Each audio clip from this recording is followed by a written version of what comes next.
Then it was McMillan. Now, as of recently, it's Monty Williams. Monty Williams.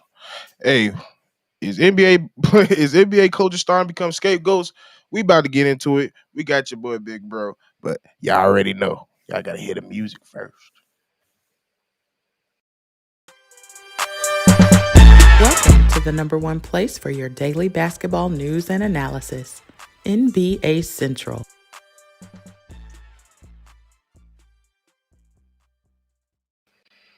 Man, this layoff week, bro. Pink Bro, slips. pink slips, bro. People getting cut, waived, all the above, bro. Hey, man. What up, NBA Central? It's your boy. It's your host, Steve O Speaks. We got our boy, Big Bro, Cavo in the building. And we here to came to talk about, and we really want to know y'all opinion on, first of all, to you, are NBA coaches now becoming scapegoats for the team? Man, it's really starting to feel like it, and it goes beyond this season.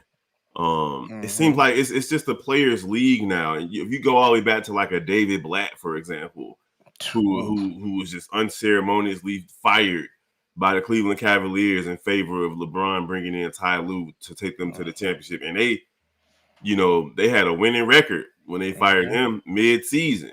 Yep. So it's like when you think about things like that, and the trend now is like, hey, it's basically we want you to win and keep winning. You're not going to see Popovich situations Mm-hmm. anymore with 15, 20, 30-year careers as a coach with one team.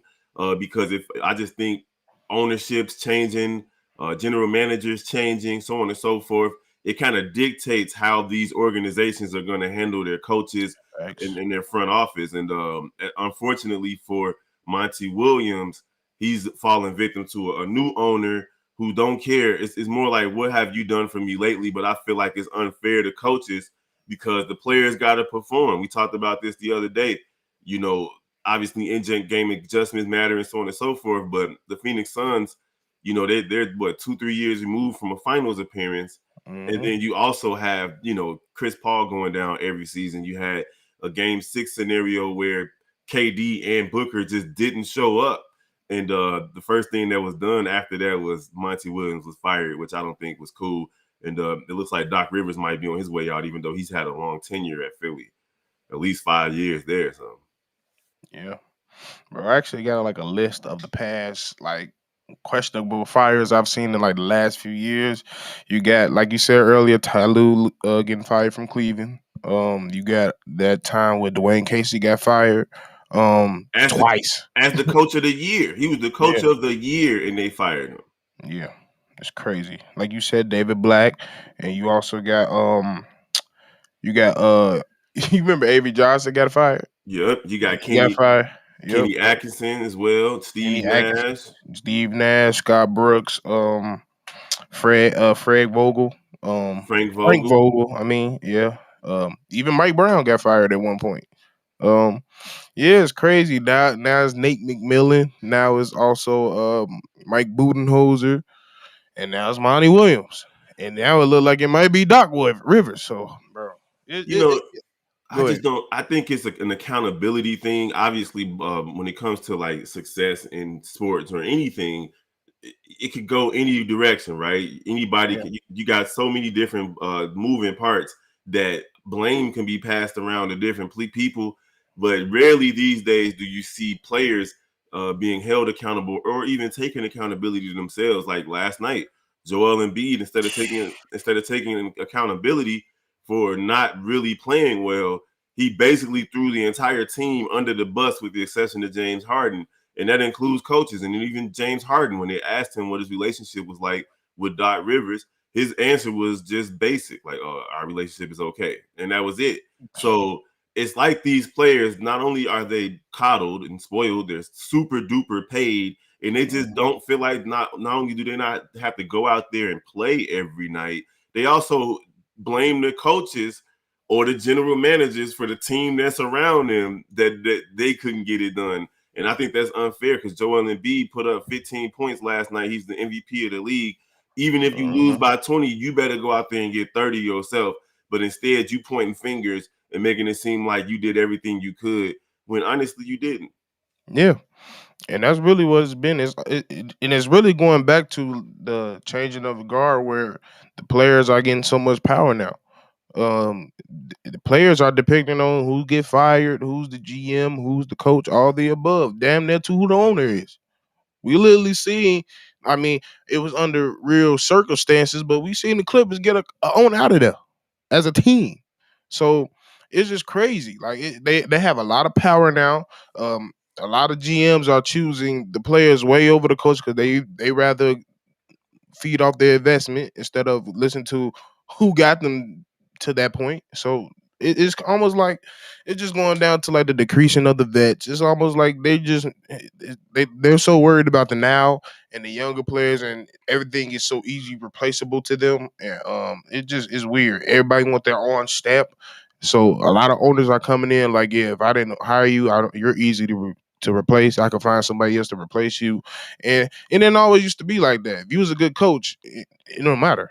Like if you, You know, yeah, it's weird because like even back to the Nate McMillan getting taken over for the Hawks, they fired their coach mid-season hmm and before McMillan took over, and then here we are in the same situation now where they fired him mid-season, and it's like I really don't feel too bad for coaches because sports, it's easy to find another job as a coach, either a hmm head coach or an assistant coach. They just recycle each other and pass each other around.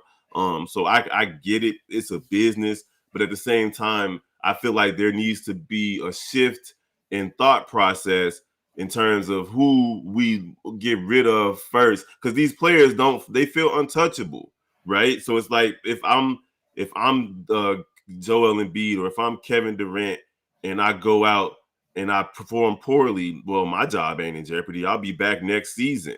Whether I shot 2 for 14, 2 for 30 or not, I'll be back. There needs to be a situation where I feel like owners, general managers, coaches even can just be honest about how they feel about the way the players did their jobs or the lack thereof. And that's just not what's happening. So to answer the question, yes, coaches are being scapegoated. yeah, Dylan Brooks is one of the players. Like some players do get scapegoated. I'm not going to be daft about it. Like yeah, obviously teams trade players, cut players, so on and so forth. Point fingers at players like there's point fingers at Russell Westbrook in LA. uh-huh. But at the same time, man, coaches now are becoming the focal point as to why players aren't performing. And I think that players need to take some of that blame too. Yeah, but it's just one thing. I just think that as an organization owner, I mean, always have this big rap of they don't do right by the organization, but there is a lot of solid owners out there. There's very few owners out there that they're just treating everybody wrong.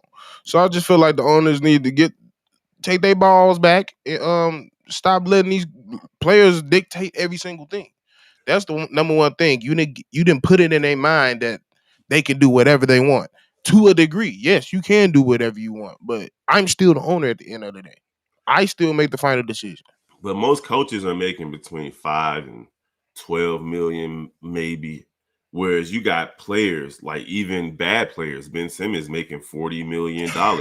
So it's like, well, if I fire the coach, I'm only eating pennies versus if I trade this player or cut this player, we're still paying him, 30, 40, $50 million in some instances, or partial half of the money once we trade. You know what I'm saying? Like different Yeah. things. So it's like it's easier to be like, all right, Budenholzer, we appreciate you for getting our championship, but we definitely can't get rid of this person over here that we paying 20, 40, 25 million. So you got to go, my guy. The best of luck to you. That's where the Mhm. players have the leverage is because of the contracts that they have. And NBA teams are tied to these players, whether they play for them or not. Yep. That's the unfortunate truth. But yeah, man, that's all we had going to you for today. We just wanted to talk about that topic real quick because seeing we that's what 4 coaches in the last 2 weeks. Mm-hmm. That's And just this crazy. season alone, with Steve Yeah. Nash and Nick McMillan being fired during the season, and then it's not the end of it either, man. It's Yeah. not the end. Unfortunately, it's not. I just wish it was true for the Chicago Bulls, but instead they extended our Oh, coach. He got a secret extension, a little handshake in the dark. bro, we don't even know what it is. We don't even know how long it is. We just know. bro, I don't even want to get into it. But yeah, man, you got anything else you want to say, Kevin? No, that's it, man. I appreciate you guys. You already know on NBA Central, we do this every single day. We appreciate y'all for rocking with the game. We got the draft lottery tomorrow, Steve-O. Yes, sir. We might go live. I don't know. We might, but we definitely gonna do some content on it for sure. So y'all make sure y'all tune in for that. Especially if they give us the number 1 pick. That's that like you said, you going on habit and hope off that one. Oh yeah. But yeah, man, we gonna check y'all later. Make sure y'all tune in to, of course, NBA Central. Kevo with Chicago Sox and Cubs Central. Also we got Sky Central, we got Bull Central with your boy Hayes and me over there, and we got Cognac Gang. You always gotta check out Cognac Gang with C Dub and Bobby. But yeah, man, we gonna get up out of here. We gonna check up with y'all later. Make sure y'all hit and like that notification bell, please.